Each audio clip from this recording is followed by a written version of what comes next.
Welcome to PDF Liner Easy Guides. In this video, we'll dive into the recently updated W-9 Form 2024.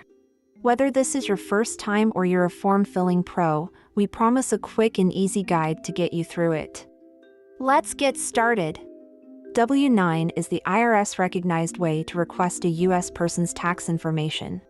Businesses commonly use it to collect Social Security numbers or employer identification numbers from their freelance talents and contractors to fill out 1099 report forms correctly.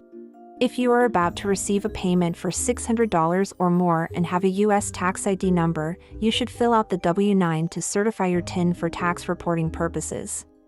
The requester will then fill out a 1099 form, report the payment to the IRS, and send you a copy for your tax return. Now let us show you how to fill out your W-9 form using PDF Liner. First of all, open the form by clicking the link in the description. Let's see what is new in the form. Line 3A clarified, the IRS added a note for LLCs treated as disregarded entities. Instead of checking the LLC box and specifying a type with a letter, you need to check a box that aligns with your owner's tax classification. New Line 3B, for partnerships, trusts, or estates with foreign ties, there's a new space to note if there are foreign partners, owners, or beneficiaries. This is to help flow-through entities fulfill all their reporting obligations. To start filling out the form, click on Line 1. Here, we will provide an example of filling out the form as a freelancer or independent contractor. Provide your full name in Line 1. If you have a different business name, include that in Line 2. In our example, Samantha Smith has registered a single-member LLC, so we also enter Smith Creative Designs in Line 2. In Section 3A, you need to indicate the type of business by checking just one of the 7 boxes. Here, we tick the first box as we fill out for a single-member LLC. Check the 3B box if you have foreign partners. Line 4 is usually left blank unless you want to report exemptions. In this case, enter the applicable code here. Enter your address in lines 5 and 6. The information returns will be mailed there, so it's a required field. Line 7, an optional field, can provide the requester with an account number, but in most cases, you would leave it blank.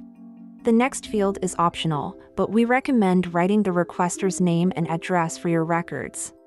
The most important part is Part 1 of the form, where you enter your taxpayer identification number. This would be your Social Security number, or if you're filling it out for a business, it would be your employer ID number.